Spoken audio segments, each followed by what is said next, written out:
খাজা বাবা, কাদিরি বাবা, বরানম বাবা, জালাল বাবা, ফতে বাবা, কেল্লা বাবা, শালি বাবা, গোলাপ শাহ বাবা, শারালি বাবা, মেরালি বাবা, শালি বাবা। একজন মানুষের এতগুলো বাবা হয় কি করে?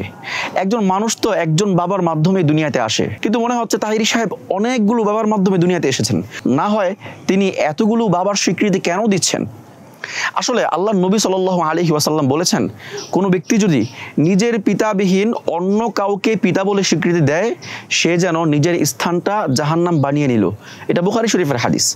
অথচ তাহিরি সাহেব অনেকগুলো মানুষের নামের সাথে বাবা যোগ করে করে নিজের পিতার স্থানে অন্যের স্থান দিয়েছেন। আমরা এখন জানবো যে ইসলামে আসলে কয়জন ব্যক্তিকে বাবা বলে ডাকা যাবে। ইসলামে আসলে 4 জন ব্যক্তিকে বাবা বলে ডাকা যাবে, এর বাহিরে অন্য কাউকে বাবা স্বীকৃতি দেওয়া যাবে না। ইসলামের স্বীকৃত বাবা হচ্ছে 4 জন। 1 নম্বর হচ্ছে আদি পিতা হযরত আদম আলাইহিস সালাম। হযরত আদম আলাইহিস সালামকে আল্লাহ তাআলা আমাদের বাবা হিসাবে স্বীকৃতি দিয়েছেন, উল্লেখ করেছেন। যেমন কোরআনুল কারীমের বিভিন্ন জায়গাতে আল্লাহ তাআলা মানুষকে বলেছেন ইয়া বানি আদম, হে আদমের সন্তানরা।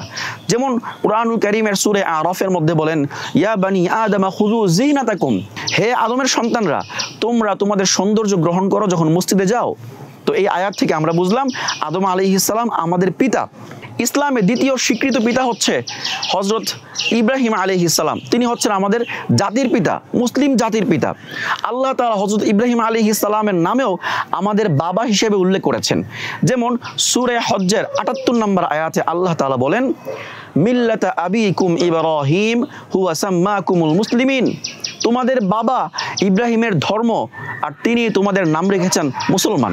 তো এই আয়াত থেকে আমরা বুঝলাম ইব্রাহিম আলাইহিস সালামও আমাদের পিতা। আর তৃতীয় হচ্ছে নিজের জন্মদাতা পিতা। জন্মদাতা পিতা যিনি জন্ম দিয়েছেন তাকেও পিতা অবশ্যই বলা যাবে। কোরআনুল কারীমের বিভিন্ন আয়াতের মধ্যে আল্লাহ তাআলা নিজের জন্মদাতা পিতাকে পিতা বলে স্বীকৃতি দিয়েছেন। যেমন কুল ইন কানা আবাউকুম ওয়া আবনাউকুম ওয়া ইখওয়ানুকুম ওয়া আজওয়াজুকুম, সূরা তাওবার মধ্যে বলেন হে নবী আপনি বলুন তোমাদের বাবা, তোমাদের সন্তান, তোমাদের ভাই। তো আমাদেরকে এখানে বাবা নামে উল্লেখ করেছেন। তারপরে আল্লাহ তাআলা সূরা আহজাবের 5 নম্বর আয়াতের মধ্যে বলেন উদউহুম লিআবাইহিম হুয়া আকসাতু ইনদাল্লাহ, তোমরা তাদের নামের সাথে তাদের বাবার নামের সাথে তাদের নাম উল্লেখ করো, আর এটাই হচ্ছে তোমাদের জন্য অধিক ন্যায়পরায়ণতা। তো এই আয়াত থেকে, 2টা আয়াত থেকে আমরা বুঝলাম যে নিজের বাবাকে বাবা বলে ডাকা যাবে।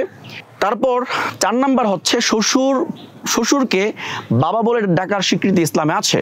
যেমন কোরআনুল কারীমের সূরা ফুরকানের 54 নম্বর আয়াতে আল্লাহ তাআলা বলেন ওয়াহুয়াল্লাযী খালাকা মিনাল মাই বাশারান ফাজআলাহু নাসাবান ওয়া সিহরা, তিনি ওই সত্তা যিনি তোমাদেরকে পানি থেকে সৃষ্টি করে তোমাদের জন্য একটি আত্মীয়তার সম্পর্ক রেখেছেন এবং তোমাদের জন্য শ্বশুরালয়ের ব্যবস্থা করেছেন। তো এর মাধ্যমে বোঝা গেল শ্বশুরও আমাদের আত্মীয়র অন্তর্ভুক্ত, শ্বশুরকেও বাবা বলে স্বীকৃতি দেওয়া যাবে। এর বাহিরে অন্য কাউকে বাবা স্বীকৃতি দেওয়া যাবে না, কারণ হাদিসের মধ্যে আসছে, বুখারী শরীফের হাদিস, একটু আগে হাদিসটা শুনিয়েছিলাম, আবারও বলছি, আল্লাহ নবী সাল্লাল্লাহু আলাইহি ওয়াসাল্লাম বলেছেন কোনো ব্যক্তি যদি নিজের পিতা ব্যতীত অন্য কাউকে পিতা রূপে গ্রহণ করে বা অন্য কাউকে পিতা স্বীকৃতি দেয় তাহলে তার স্থান জাহান্নাম। এজন্যে যারা তাহিরি সাহেবের অনুসারী আছেন বা যারাই কোনো পীর অথবা মাজারে শুয়ে থাকা ব্যক্তিকে বাবা স্বীকৃতি দিয়ে থাকেন তাদেরকে বলবো বাবা স্বীকৃতি দেওয়ার পূর্বে আপনি এই হাদিসটা জানুন আপনার স্থান কোথায় যদি বাবা স্বীকৃতি দেন অন্য কাউকে। তা আরেকটা কথা না বললেই নয়, আসলে আমাদের সমাজে একটি সিস্টেম আছে, বিয়ের সময় একজন উকিল নির্ধারণ করা হয় আর সেই উকিলকে বাবা হিসেবে স্বীকৃতি দেওয়া হয়। এটাও জায়েজ নাই। আসলে ইসলামে কোনো উকিল বলতে কিছু নাই।